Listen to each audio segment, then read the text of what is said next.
Hello, everybody, and welcome to Wednesday's edition of Big Blue Kickoff Live right here on Giants.com and the Giants mobile app. John Schmeelk, Lance Medow, our combined last show before we have, or rather, Lance's with Casillas tomorrow, my last show before Memorial Day weekend. We're in the middle of OTAs, then we have minicamp coming up in a few weeks, so bit of a slow time, not a whole lot going on here besides the guys being out there on the practice field, but there's no contact, there's not real football, it's just guys kind of, getting used to the playbook, running around, getting their cardio up and that sort of stuff, so not a ton to talk about there. So I thought, we're going to continue to try to do these theme shows over the next 2 months until camp opens. And then obviously we could talk about a lot more in terms of what's happening with the team. Mr. Medow, how are you, sir? I'm doing very well. How about yourself? Doing great. We will take your calls, too, at 201-939-4513. So I thought a good theme today, which you've kind of touched on here or there, but we haven't really done the full-out show on it yet, is main position battles that are going to be decided, and none are going to be decided in the spring. Sure. But in the spring and in the summer.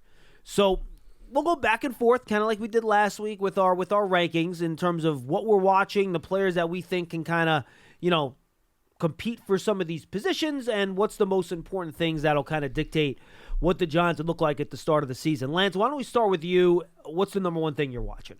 Well, I think on the offensive line, left guard is probably the top of the list in terms of battles with Ben Bredesen and Josh Ezeudu. You're assuming John Michael Schmitz candidates. is just going to be the starting center. I'm banking on that. Fair Correct. enough. But yes, it's not a stretch to include center in the dialogue, but I think based on the resources they utilized to get him, his track record in college, the fact that he did not play guard in college. I agree with you. I'm penning him into center. I know they have some options, and Bredesen could be moved to center. J.C. Ossenauer, who was brought in, the veteran from the Steelers. But I would say left guard, to me, John, is much more intriguing than center at this point. No, I'm with you. I think that's a really good competition. And by the way, we did talk to, and this will be going up in a couple weeks, that Schmitz did practice at guard, so he does have guard experience, even though he didn't play guard. But I would not expect him to be moved off that center spot. That's his position. That's where he's going to be. Yeah, look, I think left guard's interesting, and I think ideally that the Giants, if they're going to do this, I think they would like to have Josh Ezeudu win that left guard spot if they could. Yeah. He's a third-round pick last year, second year. You would like him to win that battle if he's able. Stay healthy, too. Of course, well, you have to win it, you got to be on the field, right? Yep. So Bredesen, I think, is a good break glass in case of emergency type of guy, and you could probably slide Shane Lemieux into that category, though I think Lemieux probably is going to have a battle here to just make the team, to be honest with you, given the fact that he hasn't really played much the last 2 years because of injury. So, and was not drafted by this regime, too. Let's not forget. Really good point. So I'm with you. I think left guard's big, and again, I think ideally if this front office and coaching staff would have their druthers, I think Ezeudu would be the guy that's out there at left guard to start the year. But he might not be better than Bredesen at this point. And if he's not, and Bredesen's the better player, I think he's the guy that'll be out there. Well, you remember last season, right, Ezeudu got thrown into the mix immediately. It was baptism by fire against Tennessee. And remember, a big part of that fourth quarter comeback, when Barkley was getting some of those runs, if you go back, Ezeudu was very active. They were moving him out, and he was clearing some lanes. Then after that, unfortunately, due to the injuries, we didn't necessarily see as much consistency. But the opportunity's there. Bredesen, as much as we want to talk about he has experience and a veteran presence, there's no guarantees a long-term answer on this team. We don't know, what the front office or the coaching staff has in terms of their vision. I think your point, only 1 year left on his contract, right? And this is last year. Ezeudu, a third-round pick, a relatively high pick you invested in. This is only year 2. Of course, you want to see him blossom. You want to see him run away with that position. So, yeah, to me, he's the player to watch. Would I be surprised, though, John, if Bredesen does start out and then maybe Ezeudu, as the season progresses, starts to carve out a bigger role? No, not at all. But I think long-term, if we're to look at this roster 2-3 years down the road, I think they ideally would like Ezeudu to win the job and run away with it. All right. This might not be the most competitive spot because I think there is an incumbent starter, at least in one of the two. And there might be some spots where there's actually a better competition per se, but I think this is the most important spot to get the right guy in. So I'm going to go cornerback, and I'm going to include slot in there too. Because while Darnay Holmes started last year, there were some moments that he struggled a little bit. I think he's the incumbent. I think it's his job to lose. He was in the spot last year. Nobody was able to knock him off that perch. But Cordell Flott's a year older. because he's a guy that can slide in there and do something. They have other younger guys Bobby there McCain. too. Bobby McCain, to your point, 100%, is a guy that's played in that spot for Washington before when he was with the Commanders. So I think that's an interesting spot. And then the other outside cornerback spot, which is wide open. They brought in a guy that had 2 years of starting experience at Amari Oruware, 2.5 years with Detroit, who I think has all the physical traits you're looking for at the spot, but does he play the position well enough to hold guys like Flott off? And I think Flott is going to have the chance to compete inside and outside. He played both spots last year, right? So where does he play the best?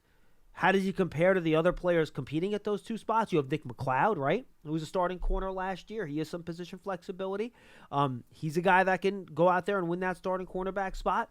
Darius Williams is 2 years off of his knee injury. Does he have a chance to win that spot? I know they liked Zion Gilbert last year and the work he did as an undrafted free agent. And I think Aaron Robinson's coming off the big injury. So those are a lot of names. Yeah. All right? It's a lot of names. Some young, some with some experience, most without a lot of experience. So how do those two spots flesh themselves out? And obviously you have Deonte Banks, who is the rookie, and he's going to have to earn his way into that spot. And to your point with John Michael Schmitz, assume maybe is too strong of a word, but you figure he's the guy that's going to earn that other outside spot at some point if he plays to his pedigree as a first-round pick. So then is there a competition in the slot, right? Just how does that whole cornerback thing sort itself out outside of Adoree Jackson? You think Deonte Banks is going to step in there and claim that second starting cornerback spot, but then how does that – and, Lance, frankly, and when I was talking about those other corners, I assume Banks – but in the modern-day NFL, corners get hurt. You're not going to have both guys for every single game. You need a primary backup outside. And maybe Flott's that guy, right? Maybe Flott is like your swing tackle, right? Interchangeable guy. Yeah, he can play inside, outside, and he's your number 4. So that if a team goes 4 wide, he can play inside, he can play outside. Maybe that's how you work that. But I think how that cornerback position sorts itself out is essential to how the Giants succeed on defense this year. Because we talked about this, right? And I apologize for looking off camera. I got the schedule over here. You look at the Giants' schedule. Dak Prescott, Shanahan system, Geno Smith, Tua, Josh Allen, Aaron Rodgers, Jimmy Garoppolo, Mac Jones, Derek Carr, Jalen Hurts, Matthew Stafford. Oh, they'll be tested. Sure. That is a nice group of offenses. So they are going to get tested. And how they figure out that cornerback spot, Lance, I think is going to be essential. And remember, they're also going to be tested on the ground, too, while we're on the subject, because you're going up against a lot of those offenses who have the capability to run the ball. Specifically, you brought up Shanahan's system. The Niners are going to pound it, especially based on the uncertainty of quarterback. Seattle has a young running back who did damage against the Giants. Multiple ones, and then they drafted Zach Charbonnet in the second round. Exactly, because Rashad Penny obviously is out of the equation as he comes over to Philadelphia. We know what Dallas could do. Miami, Mike McDaniel coming over from San Francisco. He's an extension of Shanahan. A lot of speed. Yeah, and when they get later on into the season, you're going to see some other teams who I think could be maybe some pleasant surprises. Hey, how about Jets with Breece Hall? Yeah, well, Raiders, that's one of the teams. I think we got to wait and see what happens because of the health of the backfield, but that could be a team by the time you play them in Week 8. Absolutely. The way the running game looks then compared to Week 1 could be very different. I mean, Josh Jacobs last year was the best running back in football. Yeah. The Patriots want to run the football, right? They have a slew of running backs there. So go down the list. The Packers have their two-headed back. New Orleans, very too. good. Yeah, no question. And by then, if Kamara gets suspended, he'll probably be back by the time the Giants play him in December. So, yeah, I'm 100% with you. Give me another position that you're watching. Well, just real quickly in terms of the cornerback position as an extension to what we were talking about, that's why I think Aaron Robinson is so critical this season, maybe even more so than Cordell Flott, because, remember, what we didn't bring up is Adoree Jackson's contract. And you don't know what lies ahead with Adoree either being in the equation or not, which means we could be having this conversation at this time next year. And when Lance says that, by the way, he's on the last year of his deal. Just Correct. So fans understand. So Deonte Banks is one of your outside corners. If Adoree's not here anymore, you're going to expect, right, Flott or Aaron Robinson. I understand something could happen in free agency. They can acquire somebody. Remember, it's very fluid, but let's just operate with the guys on the roster. One of those two guys is going to be in line to assume the other outside job. Don't you want to feel, by the time this season ends, pretty good about at least one, or both would be ideal, but one of the two guys? I think you want to feel good that, forget that they can assume the role. I mean, A, that they can remain on the field, because both of the guys were banged up last season, but you also want to feel, if you're Wink Martindale, I can get him to go out on an island, and I feel he could play with a certain physicality and consistency. And right now, I don't think you have that answer. I'm with you. And Flott's size, especially at only 165, 170 pounds, can he hold up and remain on the field and stay healthy? Because really, whenever he played significant snaps last year, injuries seemed to crop up a little bit for him. Sure. What's your next spot? Well, the other position I was going to bring up, we'll stay on defense, is middle linebacker. Because Darian Beavers is another guy who we thought could really do some damage last season. Unfortunately, got hurt very early in the preseason, so I'm anxious to see what he's going to do once training camp rolls around. They put the pads on, and he gets hopefully back into some preseason games. Jared Davis showed some nice flashes when he joined the roster at the tail end of last season, and Micah McFadden is another young guy. So those three guys, I think, are all battling, and here's the kicker. How often do we see the linebacker, who's not necessarily a guy that Wink thinks is going to be out on passing downs left and right, how often he's going to play? Yeah. Beavers, once again, I'd like to see how he could spread his wings at both stopping the run and in coverage, because I think he has the versatility and the athleticism, and we saw it at college, specifically at Cincinnati. But until you see it, you can't bank on it. Beavers is in the driver's seat, okay? He's the clubhouse leader, John. Assuming he stays healthy, I think they want to do everything just like a Zudu. Get him on the field, let him run away with things. But, Davis did a nice job. He's a veteran. You know what you're going to get out of him. I think he set his ceiling. There's not going to be any surprises. Reliability, Davis has the leg up there. But I think by the time we get to the latter part of next season, you want to feel as if Beavers is getting the bulk of the snaps at that position.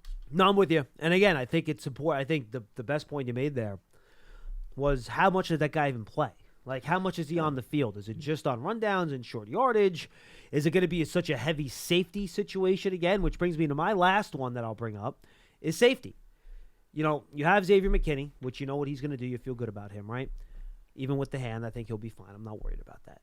Then, he's far removed from that injury. Then you have Pinnock, who kind of claimed he claimed the third safety spot last year and was starting with Julian Love. Because of other injuries. When McKinney was hurt, right? Then you have Dane Belton, who I know they were big fans of when they drafted him last year on day 3. Yep. He dealt with that clavicle injury for most of the year. Even when he came back, he still was never really – he was always on the injury report, questionable shoulder or whatever it was. I forget what he was listed as. But – those are the two main guys. Then you have Bobby McCain again, right? We talked about him at corner, being a guy with a lot of experience in the slot. Well, he's a safety. So can he play one of those deep safety spots? So then they drafted Javarius Owens out of Houston. They had 2 undrafted free agent inside linebackers, too, that they brought in, to your point, at inside linebacker. They have Cam Brown, Carter Coughlin. So who are the guys that are going to step up in that second safety spot? And then, to your point, how much do they use the 3 safeties? How much did they use 4? They had 4 safeties on the field for a lot of snaps last year. Where Landon, Jefferson, Love, and McKinney all played at the same time. But somebody has to replace Landon now in that equation, to your point, because he's not on the roster. Yeah. Sure, Jefferson as well. So and Love. So that's right. When you think about it, they're all gone. It's a whole new alignment. So how much do you use these safeties? And when you only use 2, who's the second guy? I think, much like our previous conversation, if they would have their druthers, I think it would probably be Dane Belton. He's a young guy that they drafted. But look, Pinnock, I believe, is still on his rookie contract. He got released from the Jets, not because they didn't like him. They just had such a good deep roster that they couldn't fit him. Yep. So he's a young, talented player too. So I think either one of those guys would be fine, but I think just because he's probably a little bit younger, it would be Belton. That would probably be the guy they would prefer. But I think that is a wide open competition. Yeah, I'm with you. Pinnock is entering year 3. He was a 5th-round pick in 2021, so he'll have one more additional year because as the 5th-rounder, it's a 4-year contract. First-rounders get the 5th-year option. So, still a young guy who can maximize the value of that rookie contract, but I'm with you with Belton because it falls into line with what I was talking about earlier. Joshua Zudu, Darian Beavers, and Belton, okay? The 3 things that are common in that group is you're talking about the 2022 draft class, right? So here comes year 2. Hopefully they're healthy. They're accessible. You want to see that group take the next step because, we talk about this all the time as we do our in-depth analysis around the draft time. Remember, they're not drafting, even going back to last year's class, just to get the most usage out of them in 2022. Yeah. They want these guys to contribute in 23, 24, 25, and then even warrant getting a second contract. And day 3 guys are developmental players. That's the whole point. Sure, but they also become critical players, John, when your frontline guys get hurt, which we saw last season. But here's the other thing. You want, I think, once again, and this is why I would throw them all under the same umbrella, for the sake of the evaluation of the roster from Joe Shane and the coaching staff's perspective, you want to have some comfort by the end of this coming season, having a better idea of knowing what you have in those 3 guys. Why? Because the 3 common element is they were all injured, they were all in and out of the lineup, and they weren't every down players from a snap perspective. And I'm not saying that that's going to happen for all 3, okay? There's still other guys in front of them, but I think the volume of snaps, the volume of opportunities, you want to see an increase so that the front office has more to evaluate and go by, saying, okay, when we target free agency next year, maybe we don't need to address this position, John, as much as we thought, Right. because we figure he could play a more prominent role at linebacker, at safety, or at left guard. Yeah, 100%. And then I guess the last one, if you want to bring another one too, just real quick, and then we have 3 guys on the line. We'll get to you in a second, guys, I promise you.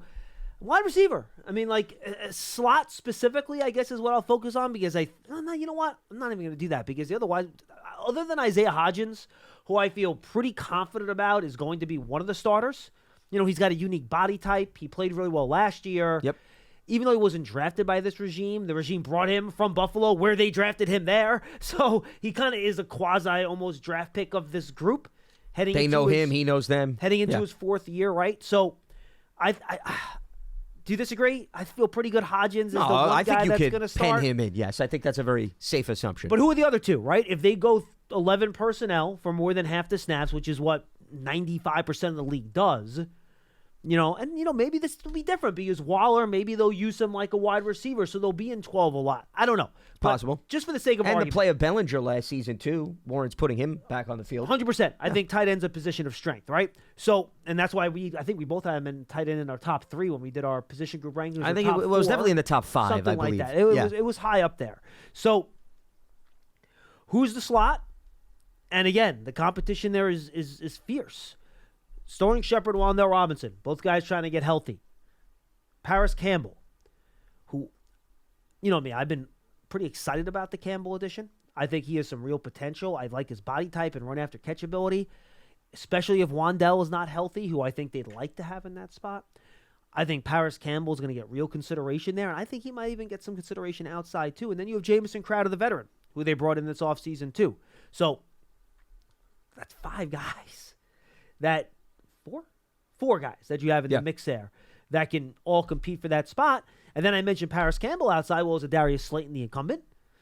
Does Jalen Hyatt come in and steal that spot? And watch out for Colin Johnson too. Let's not sleep on him. Who's practicing. So I think those are very interesting competitions. And my guess would be the wide receiver position becomes a by committee position, where every week you're not going to have the same guys with 80% of the snaps. Like, it's going to based on scheme and game plan and who's playing well and who's hot. I think they're going to rotate a lot of those guys in and out to take advantage of their individual skill sets. Well, I would go so far to say, I think, and maybe this is getting a little bit out of the realm of the conversation from a fantasy perspective, it's going to be very hard to figure out who to lean on, I think, at that position. Stay away from that group, man. Well, That's because, to your point. Darren Waller's the one guy I'd be okay with. Okay, Waller, but, I mean, the bottom line is it could be an Isaiah Hodgins game. It could be a Wan'Dale Robinson game. Then Darius Slayton gets a few vertical catches, right? Paris Campbell gets the home run. I mean, just look at where a lot of these guys came from, even on their previous teams, John. Yeah. They were also guys that were inconsistent. I'm not saying they didn't have upside, but it was all based on usage or where the quarterback was going with the football. You go back to the Colts season last year specifically, because you brought up Paris Campbell. He had his breakout campaign last year, right? A, he stayed healthy, but B, they were also involving him within the offense. They took chances down the field. He made those explosive plays, but now it's a completely different environment. And I would argue there's a lot more weaponry within the Giants receiving core than what the Colts were offering. Yeah. Because, the Colts had Michael Pittman Jr. and Alec Pierce. Two nice guys, but Campbell completely offered something nowhere near their skill set. There's a little bit of an overlap now on this roster with what Campbell brings to the table, as well as some of the other small, shifty guys. So, I agree with you. I think it could be game plan, could be a week-to-week fluctuation in terms of who you're going to see in the lineup. Isaiah Hodgins may be the staple, and then everybody around him could very well be, up and down in terms of production, mainly because the snap count is not going to be consistent across the board. Anyone else you want to bring up? I think we covered, all the key ingredients. The only other thing I'll throw out, which is in relation to wide receiver, and you brought up Crowder, I think there's going to be some competition for the return game, John, 100%. Right? Yeah. I mean, let's not dismiss that. That's a good one. And Crowder is a candidate, which is why I wouldn't dismiss him, because Crowder has return experience. And when we're talking about the 6, maybe they go 7 wide receivers, and there's no guarantee, Crowder has appeal compared to some of the other guys that we named, because that you can throw him into that mix.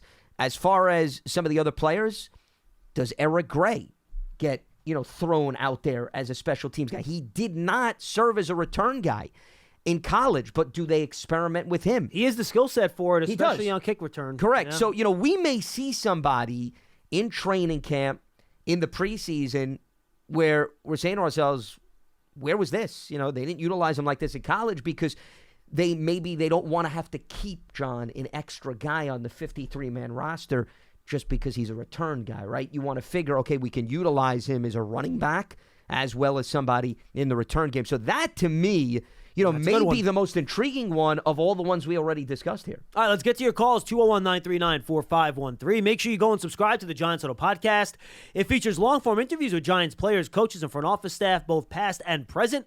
Plus, hear from the best analysts covering Big Blue in the NFL. Search for Giants Huddle and subscribe on your favorite podcast platform, or go to giants.com/podcast. And don't forget, if you're on Apple Podcasts, leave a 5-star positive review for all of our Giants podcasts. And the 2023 NFL schedule is officially out. That means single-game tickets are now on sale. They're limited inventory, so don't miss the Giants at MetLife Stadium this season. Visit giants.com/tickets to secure your seat today. All right, let's get to the phones. Let's lead off here with Jerome and Charlotte. I'm going to go first here. Dom, Jerome, what's going on? Hi, guys. Love the show. Y'all took most of my thunder from me. Add to it. I wanted to know, like, I suspect maybe up to 12 guys from last season will be cut, but I'd like to know, like, the surprise cuts, the names y'all didn't, some of the names y'all mentioned. I mean, it's really early, Jerome. Position? It's really hard to figure that out this early in the game. I think you're going to have some. Maybe the ones that's on the bubble. Like I know pretty much the ones that was on special teams last year, and a lot of guys on special teams. Like, can we narrow it down? Was it D Brown? Like D Brown? Cam Brown? Yeah, Cam Brown. D Brown played for the Celtics, but I don't know how good he is as a special teamer. What's his name? Cam Brown. Carter Coughlin. He was a linebacker. Yeah, well, is a linebacker, yes. Yeah, I think you may be thinking of Carter Coughlin. Yes. Yep. But, like I said, some of the special team guys that only play special teams, I feel like maybe a good 5 or so be, they in real tight competition because they didn't hit the field no other way. But the surprise cuts or even a trade before they cut them. And I'll take that answer off the air. Thank you, Joe. Appreciate you. Appreciate the call, man. Thanks for listening. I mean, we're so early here, Lance, to figure this out. Veterans that are, Well, first of all, I don't think it would know. be a surprise if any of those linebackers didn't make the roster. You have to understand, No. the majority of them are going into their 4th and final year of their rookie contract, right? Yeah. Mm-hmm. And they weren't drafted by the current front office, I should say. And if they haven't carved out much of a role on defense, all of those guys are always on the bubble because you have a new wave of special teamers that are competing with them. To me, I'd go back to the wide receiver conversation. I don't even want to name names. No, because we there's don't so have to many throw of out a them. name, but somebody by default is going to be cut. And maybe right? maybe veterans. Yeah, there's just a lot of guys there, and you can't keep can't everybody. keep them all. Right, 100%. I mean, think about this. I didn't mean to cut you off. No, go ahead. You added Jalen Hyatt, right? He's making the roster. Bryce Ford Whedon, based on the structure of his deal, and I don't think he's a lock, but there is perhaps an opportunity, right, for him he could be a practice get in the mix. guy, Okay, too. Colin Johnson is back, so that adds some veteran competition. So Jamison Crowder, we talked about, he's a special teamer / wide receiver. Sterling Shepard off the injury. I mean, I'm not worried about Wan'Dale Robinson. Paris Campbell, was on a 1-year deal. He still has some competition on the roster, and Darius Slayton, of course. All these guys who have been in the mix. We just named, 8, 9 guys in total. Maybe even pushing 10, you're John. What, 5? Maybe 6? Well, once again, 7 may be pushing it. So, yeah, you're more in the 5, 6 territory because, to your point, you'll keep maybe 1 or 2 guys on the practice squad, assuming, obviously, they can pass through waivers. So, somebody, unfortunately, is not going to be able to make the roster. Yeah, and I think offensive line, too. Like I mentioned, Lemieux as a guy that I know a lot of fans have talked about as potential starter the last couple of years. He just hasn't been able to stay healthy. Matt Parrott. He was a 3rd-round pick heading to the last year of his contract. He has not solidified himself as a swing tackle. You know what I mean? And, he was able to hang on. He was coming off injury last year. Some of those draft picks of the prior regime that are, to your point with the linebackers, right, are getting towards the end of their rookie contracts. Now, the fact that their cap numbers are low will help them. But those are guys that, again, I'm not saying they're going to be let go, but they're guys that are going to have to fight and earn their roster spots.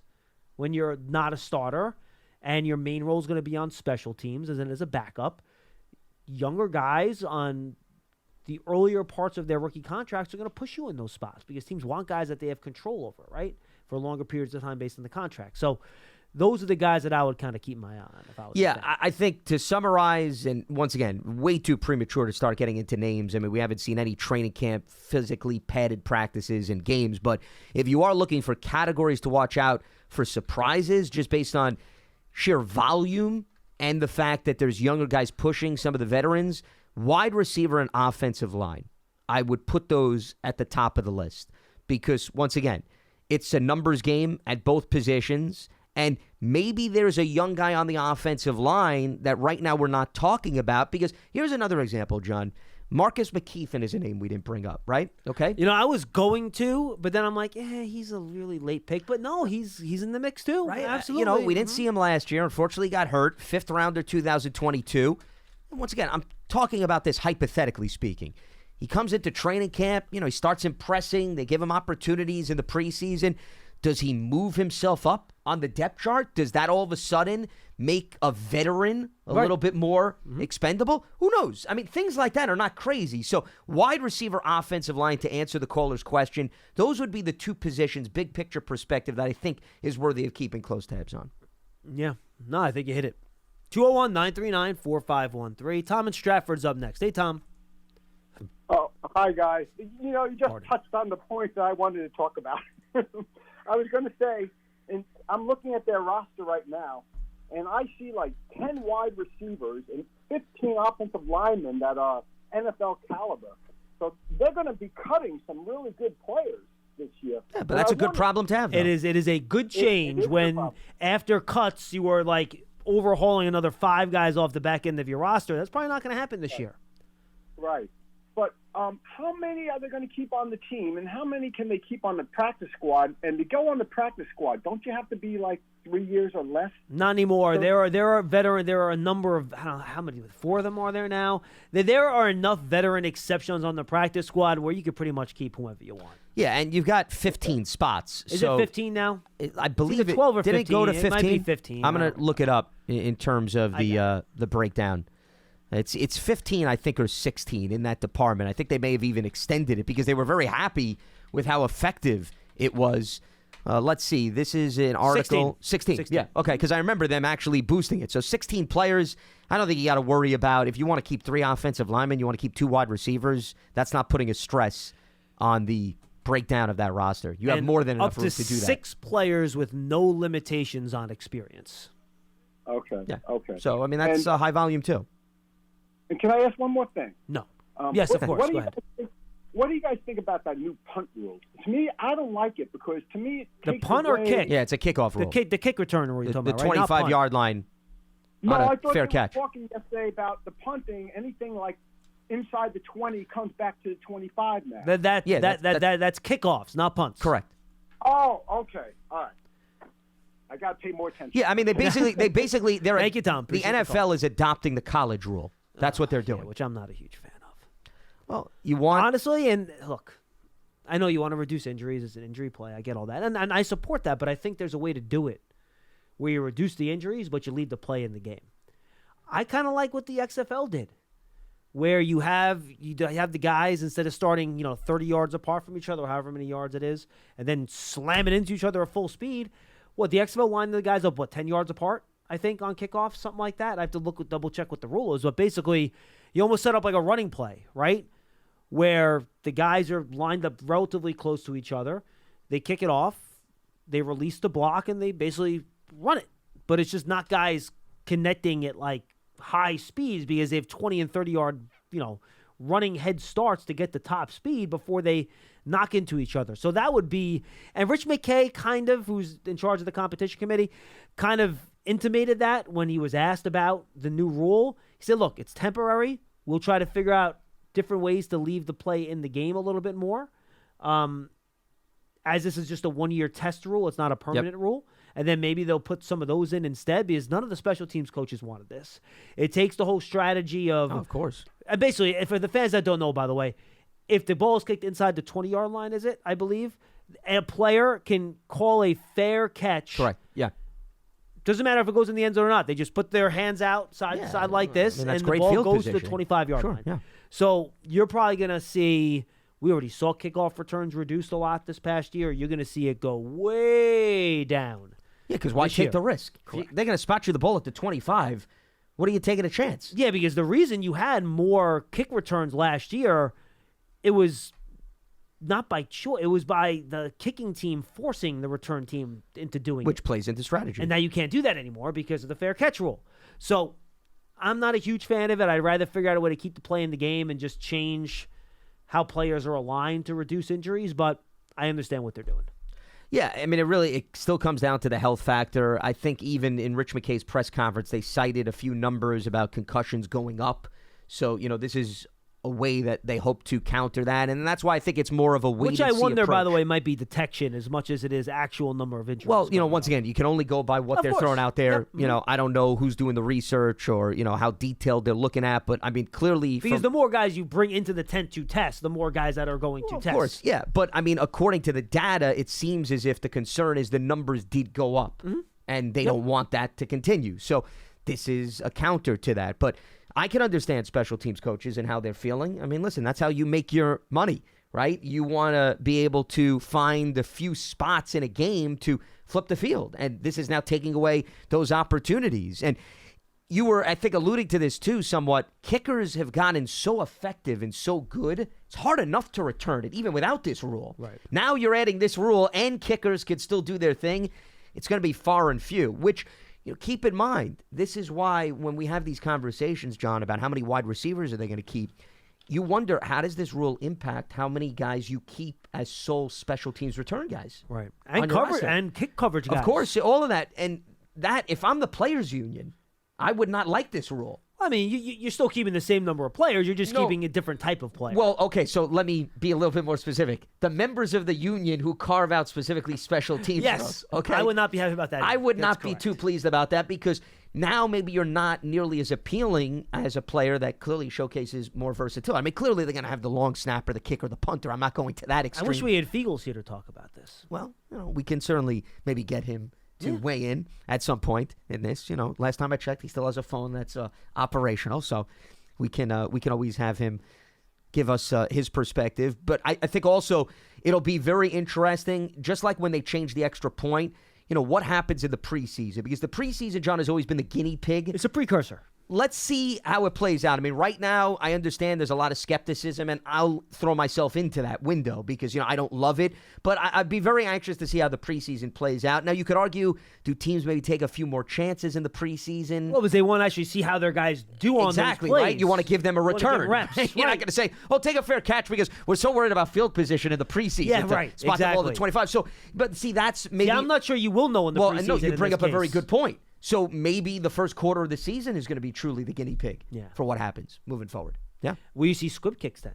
Because remember, you can kick those line drives. You get one of those line drives, and it bounces between the 25 and the 20, and then keeps rolling. Well, you can't call a fair catch on that because the ball did not travel in the air past the point, right? So maybe you're going to see these kickers now try to figure out how to do these weird line drive kicks where the ball bounces past the 20 towards the goal line, but it's not on a fly. So there are also different things you can do. But then you run into other dangerous things when you're squibbing the ball. What if one of the up men get it and they start at the 40 or something like that? So it's risky. I'll give you an example, and I tweeted this out. Something happened in the NFL, and that was it. The Bills-Chiefs playoff game. A lot of people criticized why they didn't do a squib kick to perhaps take some more time off. So at the time, I called a college football game a few years back. It was actually between Columbia and Cornell.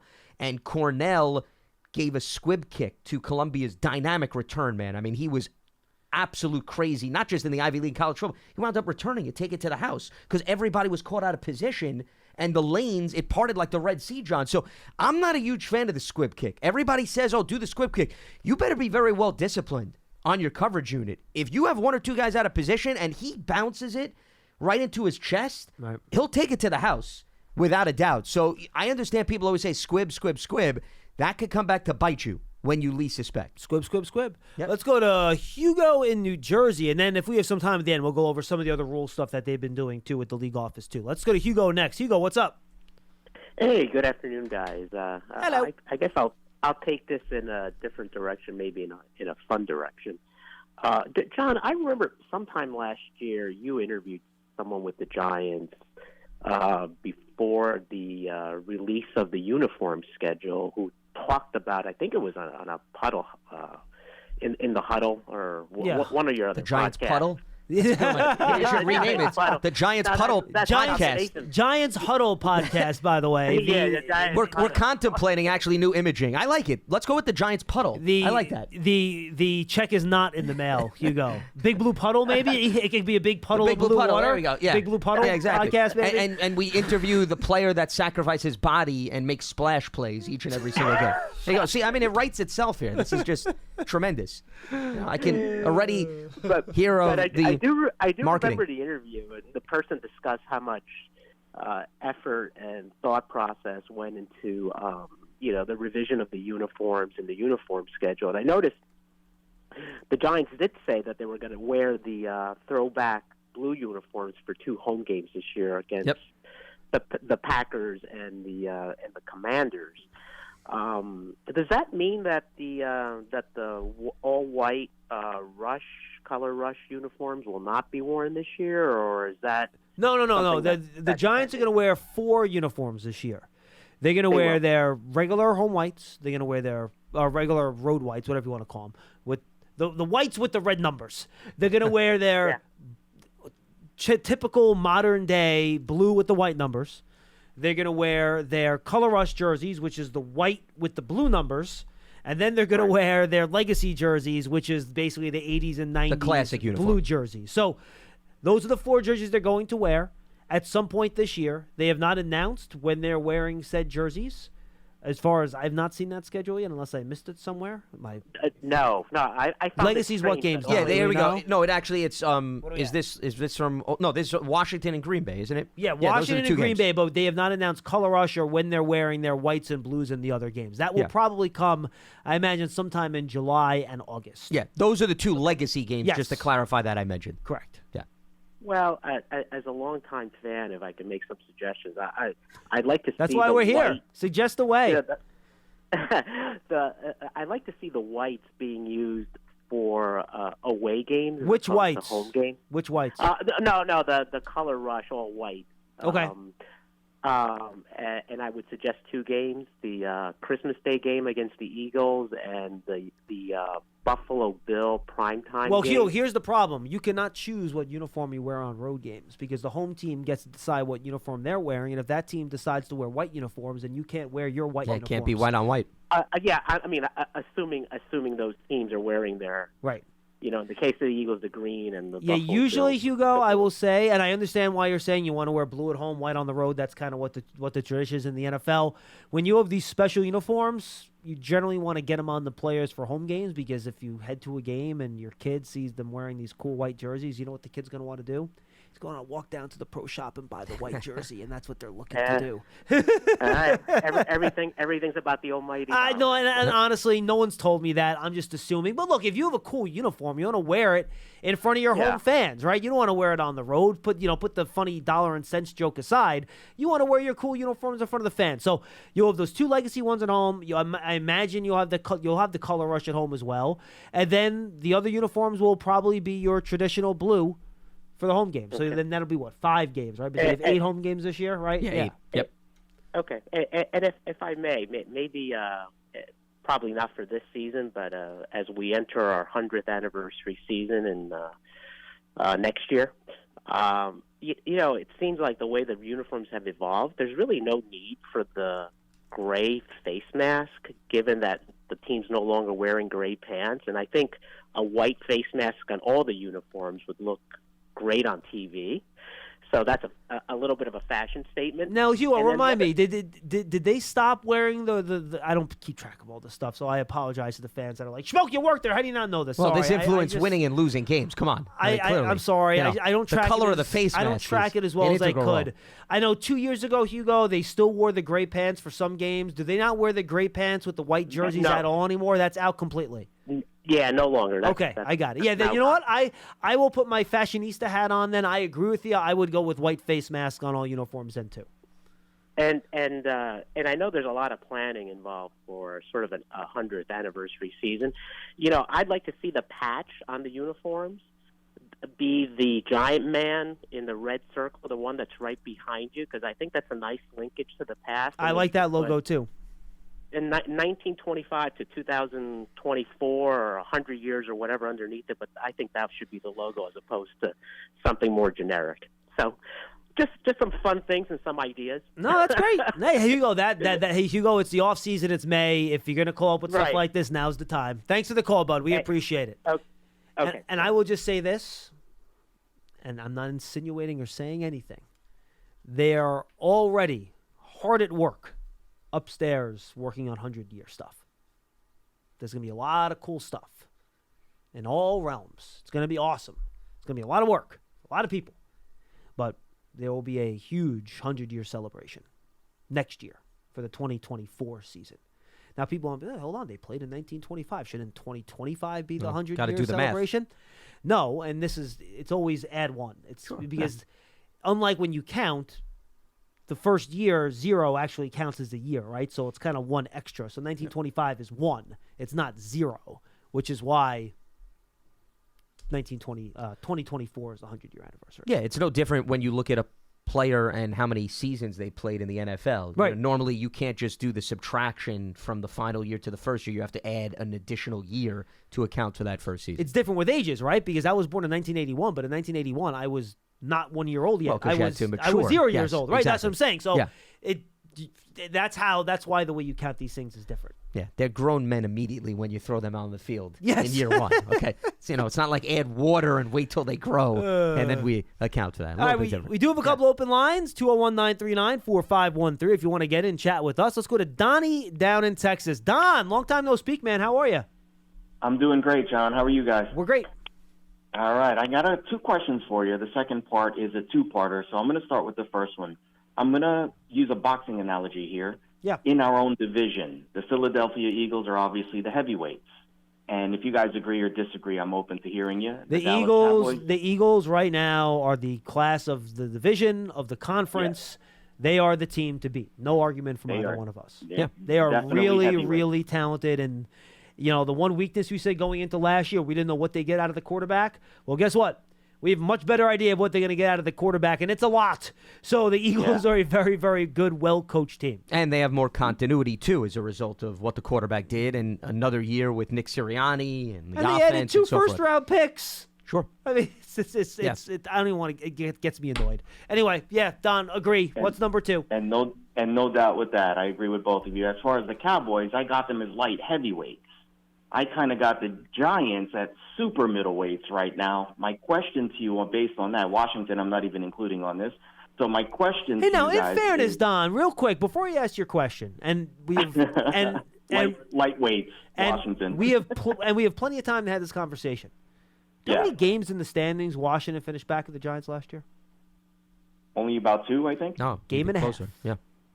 Right? Game No, and a half? just no, one. It was just one? It was just one game? Yeah, it was. Oh, yeah, They each tied. they tied each other. 9 and That's right. 7 versus 8 and 8. Correct. One game. One game, That's Don. it. So Wow. I don't. And look, if Washington's quarterback situation improves this year, and even if Sam Howell doesn't work out, Jacoby Brissett's probably better than Taylor Heineke. Like, he's not great. He's not a Pro Bowler, but he's a solid NFL low-end starter, high-end backup. So there isn't as much separating Washington and New York than I think your joke would entail. But anyway, go ahead. Oh, and also, the Commanders have a pretty good defense, too. Forget about the offense. No, they have a good roster. Yeah, the defense was keeping them in games because of some of their shortcomings No question. on the offensive side of the ball. Anyway, now what's your question, Don? Sorry. So my question is, what do the Giants have to do to move up in weight classes with Dallas and weight classes with Philly? That's my first question. All right. Well, you mean in terms of like adding talent or in terms of how they have to improve their play? Because I think the talent acquisition part of the offseason is over. I think as far as both, John. What do you think they still – because I still think they're a ways away talent-wise. Okay. Both of Good them. question. Yeah. Okay, I think I'll give my one first, Lance, and then we can go back and forth. And Don, hang with us. You can hang. You can have this conversation with us. I think, one, Daniel Jones has to get to the production standpoint of Jalen Hurts and Dak Prescott. Dak Prescott has had multiple 4,000, 5,000-yard passing years, 30 touchdowns. Jalen Hurts was he second in MVP voting last year, right? Hurts to Patrick Mahomes, I think. I believe so, yeah. Second If or not, third, he was in the top second 3 or third, with maybe whatever he Josh was. Allen, yeah. So can Daniel Jones get to those guys' level in terms of production as a quarterback? So, Prescott had interception issues last year, but he still threw for a bajillion yards. Can he hit the level of those two players in terms of quarterback play, overall production, scoring points? For me, that would be number one on my list. Well, the Giants, forget the competition in the division. At the end of last season, I said they need more explosive plays. They need to score more points per game, especially if you want to consistently compete with Dallas and Philadelphia. Go back and look at the 2 Cowboys games last year and look at how many points and the explosive plays. And same thing with Philadelphia. So, to me, that has to be the one that moves the needle the most. You have to feel as if you could go out and entertain the 30s when you're playing both of those teams. Because if you think you're going to beat those teams by hovering around 20 to 21 points, it's just not going to happen. You're going to put way too much strain on your defense, and we know what both of those offenses can do. So, you got to get that point total up. And if it gets to more of an offensive clinic feel, you have to feel as if as the game progresses, not a tale of two halves. For 4 quarters, you can go mano a mano with Dallas and with Philadelphia because those teams prove that they could do that. Yeah, I think our points are hand in hand, right? And I talked about Daniel Jones' production. Well, how is he going to get more production? Explosive plays, scoring points. So I think our 2 points are right there, and I think allowing those 2 things to happen, the Eagles have the best or second best, depending on what you think of the Chiefs, but for my money, Eagles have the best offensive line in football. We'll see what it is this year without Isaac Seumalo, how much of a hit they take on that. But it's top, right? Dallas doesn't have the offensive line it used to have, but it's still very good. And it's very solid. We'll see if Terrence Steele can come back from a knee, right? ACL, I believe he had in the last year. They're starting right tackle. Because right now, theoretically, Tyron Smith could be their swing tackle if they leave Tyler Smith out at left tackle. Tyron Smith is a swing tackle. Just put that in your head for a second. Well, he was when he came back, yeah. So, can the Giants' offensive line protect their quarterbacks to allow them to be as productive as Prescott and Hurts and score as many points as the Cowboys and Eagles? So I think, and of course the explosive plays has to do with the receiver stepping up, developing those big playmakers at wide receiver. To me right now, Don, and we could talk about the defenses too, and we're going to have our, position ranking shows within the division. I think sometime in early June we'll do this whole exercise. But I really think awesome. I really think offensively, for Lance and I, based on our conversation, you can throw in whatever you want, that the Giants' offense has to be able to match point for point and explosive plays with those 2 offenses and the way they function. The Giants' offense just hasn't functioned at that high of a level yet for them to to kind of get there. And I do think the next step for the Giants now is to see if you can catch Dallas. I think catching Philly, it might be a little bit early for that. I'm not sure they're quite ready for that, but who knows? It's the NFL season. Anything can happen. Can you catch Dallas? Because I do think Dallas improved last offseason. They lost a couple of free agents, but they added Stephon Gilmore and they added Brandon Cooks, who are two really good veteran players. So can the Giants catch Dallas? If they can, and again, I don't want to measure the Giants against other teams. That's not what we're doing here. But if you tell me at the end of the year that the Giants and Cowboys were tied or had the same record, or the Giants had a better record than Dallas in the NFC East, I'm probably going to say, assuming, like Dak Prescott doesn't get hurt and Dallas collapses, that's a pretty darn successful season for the Giants. The other thing, remember, about the Cowboys is their defense was really good. And that has not been the case if you go back 4 to 5 years. It used to be Dak has to put on an offensive clinic or else they're in trouble. They were winning games last season thanks to their defense. That's the strength of their team now. Yeah, and Dan Quinn stayed on. They did not lose him. So you have now another year within that system after they had some changes with Mike Nolan being the previous DC. And they didn't lose that many players off that defense either. 100%. And you mentioned, you add Stephon Gilmore. You get some guys back from injury. Mozzie Smith, first-round pick. You retain Leighton Vander Esch. You got, once again, Micah Parsons playing at a very high level. DeMarcus Lawrence has dealt with some injuries, but he's still very much back in the mix. So there's a lot of continuity on that side of the ball. And that's why I go back to you have to be able to score. Because, you go back and I was looking up the games from last season. First of all, Cooper Rush started the first game. So they didn't have Dak out on the field. But the Giants only scored 16 points in that game, John, in the first matchup. Then you go to the second matchup, and you had Dallas, that was the Thanksgiving game, put up 28. Okay, so Dak plays in that game. Giants only scored 20 points. That means, do the math. All right. Okay? Well. You expect when you're averaging in the high teens to be able to beat a team like Dallas, and then Philadelphia, and you really can't put much stock in the last game of the regular season. Throw it out. Okay? Throw it out. But the two games that really meant something, Philadelphia scored 48 points, and then in the playoff game, they scored 38. The Giants scored 22 and 7. Okay? So you got to see that number make I remember that first huge Giants, strides. and you mentioned the first Giants-Cowboy game, Dak Prescott didn't even play. Yeah. It was the backup. But that goes back to how good the defense played in that game. Remember, that was the game where DeMarcus Lawrence had a field day. Yeah, at that the was not expense of the Giants' offensive line. Evan Neal had a rough go that day. So my issue with both with that is exactly what you're talking about is spot on. But for me, watching the lines on both sides of the ball, they get beat multiple ways against those two teams for some reason. Philly's defensive line, come on, they're insane. Their offensive line is insane. But Dallas's speed rush gives the Giants a headache. Yep. The Phillies' variables rush gives them a headache, and then to flip sides on the ball. Well, Don, by the way, Don, real quick, that's why I mentioned the offensive line the way I did, 100%. Yeah, it's just so frustrating. I just want to see them be functional because too many times in all four of those games last year, they were starting first down and 15 yards to go on penalties, on sacks, or it was so frustrating. You're already coming out fumbling the ball, and it's basically on the line. So that's where my areas of concern are, to move up weight classes with those two teams. Now, I do think the Giants' defensive line can hang with Dallas's. They have Dexter Lawrence, they have Leonard Williams, they have Azeez Ojulari, they have Kayvon Thibodeau. I don't think – now, look, Micah Parsons is a different creature. He's just unbelievable. Look, he's just a great player. There's nothing else you can say. Well, the Giants about don't have a Micah Parsons. That's my point. So I think those two, the fronts for the Giants and Cowboys are comparable, but I think Micah is what kind of puts the Cowboys over the top in that area. But again, the Giants have Dexter Lawrence. Cowboys don't have a Dexter Lawrence. So that evens it out a little bit. Dexter Lawrence is an all-pro level player too. But I think the Giants' defensive line is much closer, if not there already, to competing and hanging with Philly and Dallas's. But I think the difference, to your point, Don, comes on the offensive line side of the ball. Yeah.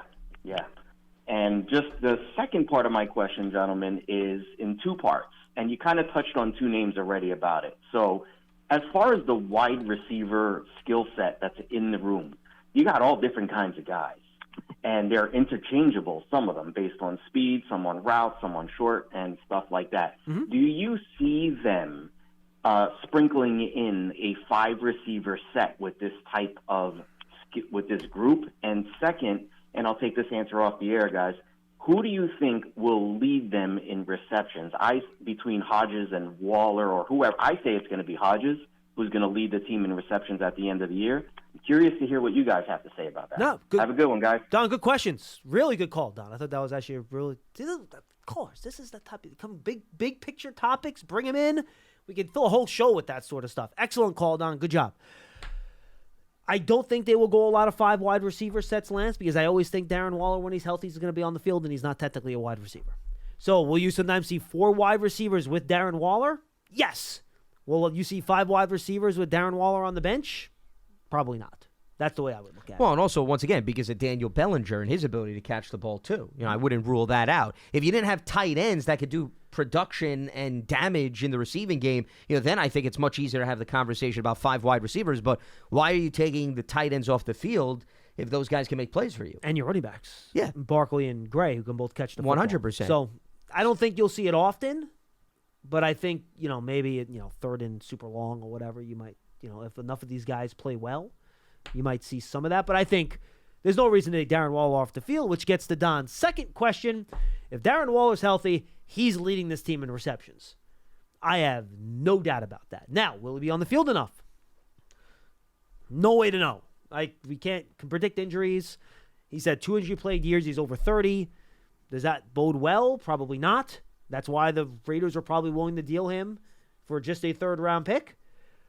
But I think, like we talked about when they made the trade, it was well worth the roll of the dice. He's the most talented receiver on this roster.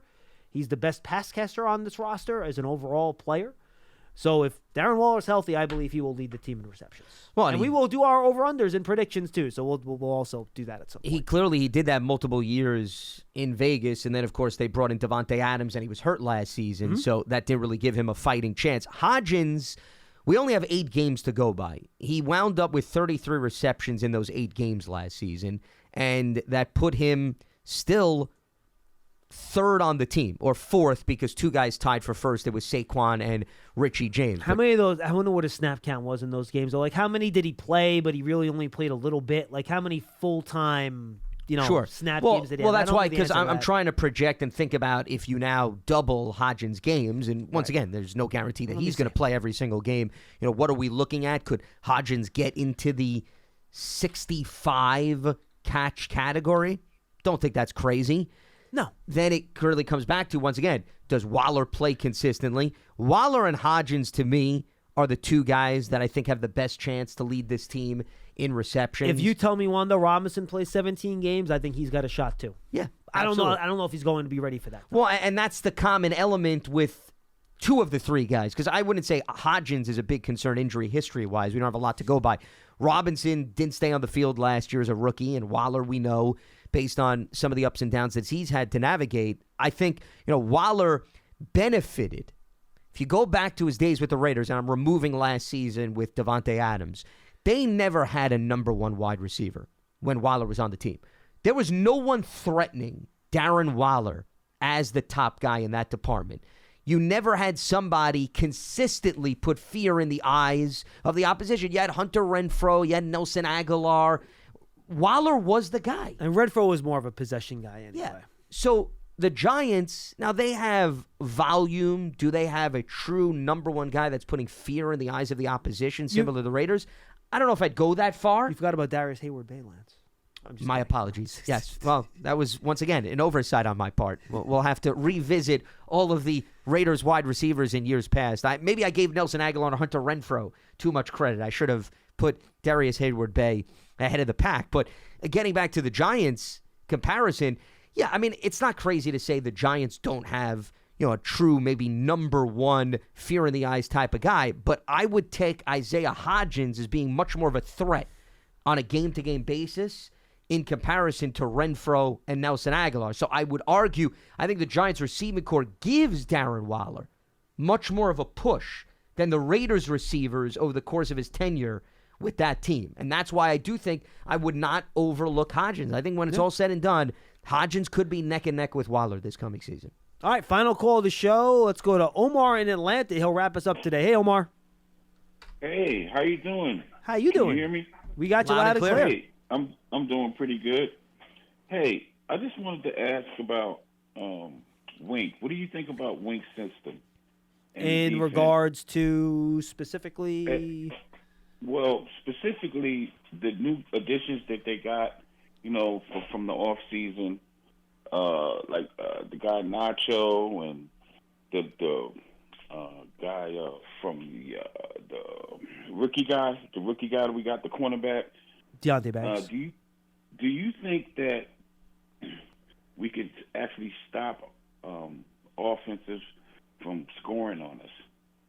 That's my main thing, because they always seem to score, like the Eagles score on us and other teams like that. Well, that's what we were talking about earlier. Yeah, Omar. Look, I think the test this year, if you look at the Giants' overall points allowed last year, it's actually not bad. Like, it's ranked right in the middle of the league. It's okay. Whoa, hello there, Omar. Appreciate the call, man. You can listen off the air. That sounds Apparently, like a very there's a disagreement on that point. Yes. With respect to whether the Giants' defense actually did do that consistently. That sounds like the dog saw someone That does walking sound like- outside the window and was not happy about it. Yes. Sounded like a really tiny dog, though. Sounded like one of those, like, really, like, Oh, small it's got a little yappy dogs. pretty big bark, though, despite Yeah, the size. it was kind of like a high-pitched bark, though. It wasn't like the roof. It was more like, "Ruff." It's amazing. This should be the teaser. analysis. Yes, there you go. The insight in terms of pets from callers and the should- size of their animals. That Yes. should be the teaser, no question. If that doesn't lure in the big fish, then I don't know what does. Yes, it absolutely should. Hey, there are a lot of pet lovers out there, lads. yeah. Dog, To each pet, their own. pet animal pictures on the internet probably do more likes and traffic than probably sure. anything else on the planet. Yeah. I mean, listen, between that and the color of jerseys and uniforms today, I mean, we're hitting it all.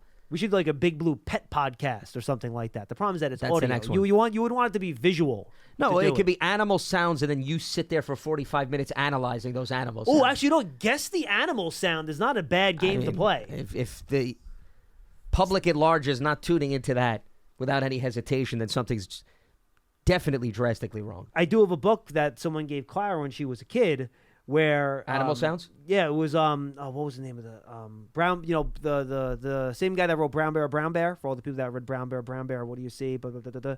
There's one where you hit the button on the book and it plays the. So it's not Brown Bear. What do you see? It's Brown Bear. What do you hear? And you play the sound, and you'd be surprised, like the sound the peacock makes. Whew, it's something. Well, but It's quite the squawk. how does then the kid guess? Is there options in the book? How does that work? It's Or not really a just- guess. It's more like you read it. So you already see it. So you see peacock, you hit the sound, you already know it's a peacock. Correct. So it's more of an identification type of book. My point, though, is that Okay. by reading this book to my young child, you learn that some of these animal sounds are not what you think they might be. Well, It's a tough see, game. if she wants to be a zoologist later on in life, Yeah, I she would say, should be. She likes animals. Well, that's good, but that's why there should be more of the testing phase. Did you know as what's- opposed to, just seeing it? Harder to get into veterinary school than it is to get into human doctor school. That's not crazy. I also probably that's a product of there's not a lot of veterinary programs, I would guess. Probably. as opposed to normal human medical programs. And also, to So- quote the genius known as Cosmo Kramer, human doctors just have to work on humans. You're an animal doctor? there you Cat, go. Yeah, dog, it's true. bird, Far more horse, challenging. cow. Yeah. Like, you got to know all these different animals. Absolutely, yeah. Tough. You can only imagine the size of the textbook once you get into a vet Or school. maybe multiple books for depending on Of the course, type of animal. specialization. Yeah, Oh, yeah, you have like the farm vets, then you have the pet, then you have the exotic vets that do like the lizards. or predators if you want to tackle. I'm not sure how many predators are being brought into veterinarians. Well, but- hey, well, at a zoo, you're going to tell me? Well, no, they a zoo. need to- No, you're right, But the zoo. tigers and the lions, somebody needs No, to take you're care right. of them. Or if you want to offer you're your right. services or your children's services, Or you can go to there's- like the animal reserves in Africa where they have like the there reserves you for the go. different Yeah, different see? animals. No, you're right. Are you willing to send though? Clara to a veteran. Yeah, sure. Well, she can no, work no, no, with no, it. not, I mean, no, to Africa or somewhere where you're not going to see them as much. No, I would You're rather willing not. to go there? I would rather not do that. Okay, so that's what I'm saying. Well, I'm applying it to you and your family. I don't care about the public at large, okay? That's what we're trying to really delve into. Excellent documentary series on Animal Planet, by the way. They do a behind-the-scenes show at the Bronx Zoo. It's just called The Zoo. And Okay. they basically follow the zookeepers taking care of the animals. And this, I think they've done like 3 seasons already. It's excellent. I've watched every episode. It's very good. Good stuff. Because all the zookeepers are like really like you could tell they're like from New York. They got the accents and they act like New Yorkers. It's fun. Sure, yeah. No, There's a lot of interesting animal programs out there. They had one episode where they had to bring in the animal dentist to do they had to do a root canal on a tiger's tooth. This thing is Well, see, that's what I'm saying. That big, and the guy's coming there. He's got a hat. He's got like the jackhammer trying to get into this tooth. It was. I crazy. hope the anesthesia was effective. Oh, they don't mess around with No, that. they better not. Especially if you want to make sure you have the arm to work on more teeth. It reminds me of road. I think one of those Jurassic Park movies. The animal woke up after getting anesthesia, right, and then it was not very good for the people that were in the room. Well, there was actually, speaking of, and didn't realize I was going to maybe bring this up, there's a recent incident in Florida where a man lost his arm because an alligator greeted him right near a pond. Yeah, don't go near alligators. No, not fun. Tino has that issue when he was walking around Jacksonville that time, when the alligator almost jumped out of the brush. Are you serious? Well, he claims he thought he he didn't tell me saw that an story. alligator. Wow. And then he didn't walk that way again. Well, see, if he had your daughter's book, he would have done a better job in terms of identifying it's a crocodile or an alligator based on the sounds they make and the bubbles that come up atop of the water. Crocodile or alligator, I would not go near either one of those. No, okay. I think it's safe to say that maybe all of those walks that he's doing, gives him a little bit more of a pep in his step to get out of the vicinity. What the hell did Omar ask? Well, Wink's defense. Yes, Wink's defense. Anyway, so the sounds that Wink's defense makes. So the real challenge this year that his dog barked, and that led us down that path. Indeed. That's hilarious. So the real challenge, I think, for Wink's defense this year is, and we talked about this at the start of the show, you're playing a lot more high-level offenses, high-level quarterbacks than you had on the schedule last year, right? Just to give an example. Look at the quarterbacks in the AFC South last year. Look at the quarterbacks in the AFC East this year. Very, very, very and different the teams, animals. too, around those quarterbacks as well, I think takes it to a whole other planet, essentially. So look, the Wink he runs a high-risk defense where you play a lot of man. You can get beat over the top. The Giants did a great job of limiting those big plays last year. And again, now we'll see. Lance, is that a product of the teams that were playing, or is that a product of the defense? Sure. Yeah. We'll see that this year now. So that, to me, is going to be the big difference that'll determine whether or not the Giants' defense succeeds. Is can Wink's system have the same success that they had? And look, if this Giants defense ends the year and they're in the same area ranking-wise this year as opposed to last year, where do I sign the paper? I will sign for that right now because I think the schedule is a lot tougher for the defense. If they can do that and you have that same success against what's a much tougher schedule against a better group of quarterbacks, I think that's a successful season. Well, and I'll take it to another level where I'll bring in, to me, the Achilles heel of the defense last season was the run defense. Yeah, 100% right. Now, we brought up some of those names, such as Nacho and A'Shawn Robinson. Those two guys should absolutely help, on top of, obviously, the existence of Dexter Lawrence. But, to your point, it's not just the quarterbacks that are improving that you're going up against. Yeah. It's the overall offenses.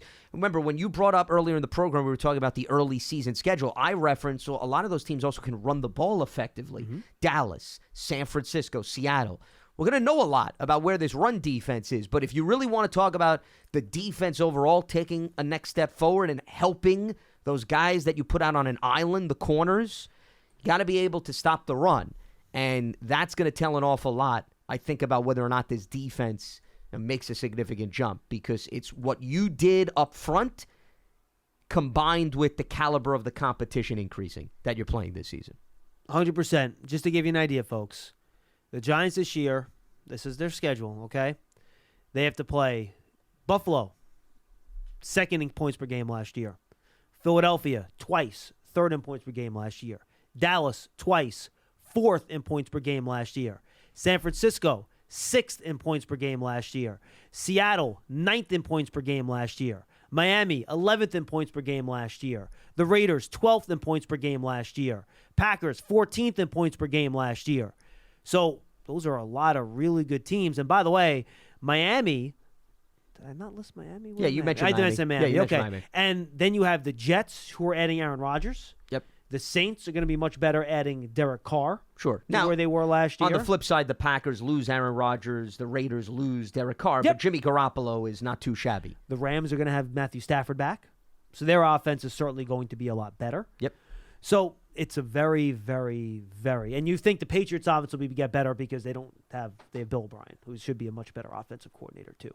So it's going to be tougher. The other thing to watch out And then we'll wrap because we're which over. I think is extremely related because it does bring up a good point about, you said if the defense can stay where it's at, you'll take that. I agree with you, though you still want to see, obviously, the run defense. Remember, they were also in a very good position turnover differential last season, John. And how many Where times? did he finish? Plus what? I'm going to bring up my chart here. I have I'll it tell right you here. I can now. bring it Okay, up. well, Hold on. I mean, I have the game-by-game breakdown, too. I have total. in So terms of- Giants you have the last total? year finished 11th in the league. They were plus 3 in turnover differential last year in the regular season. And the reason I bring that up is it's similar to record. Turnover differential is just like record. The way you finished the previous season, far from a guarantee. Unless you're the Chiefs, who always seem to be near the top. Yeah, for some and actually reason. Dallas the last few years, I think Dallas actually was in the top 3 in consecutive years, Oh, which were they also really? is I didn't a know very rare circumstance. Does that take a hit this year?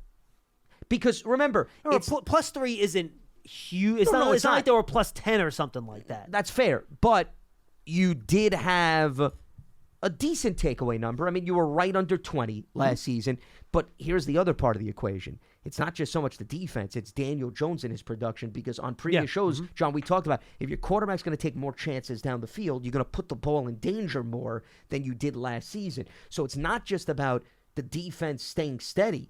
Do you stay at 16 turnovers? You had 16 turnovers overall on the offensive side of the ball, 19 takeaways. If your turnovers go up a little bit because of the chances you're taking with throws down the field, you're going to need maybe more out of your defense. But what happens if the defensive takeaways don't go up? Yeah. That's how the ratio moves down. So, that's another number that I think is going to be very interesting to monitor over the course of this season. All right, everybody, thanks for being with us. We had a little long today, but we had a good final caller in Omar that gave us a lot of different things to talk about, which was great. Different Don't is forget, one way to put folks, it. Giants TV, the Giants official connected TV streaming app, video content, game highlights on demand, direct to Big Blue fans. It's free on Apple TV, Roku, Amazon Fire TV, and the Giants mobile app. And don't forget, Giant fans, take your fandom to the next level with a season ticket membership. Stay connected to the club all year round. Memberships are available for the 2023 season. Go to giants.com/tickets for exclusive member benefits and to find out all about it. Limited inventory is available. For Lance Medow, I'm John Schmeelk. Thanks for being with us on Big Blue Kickoff Live. We'll see you next time, everyone.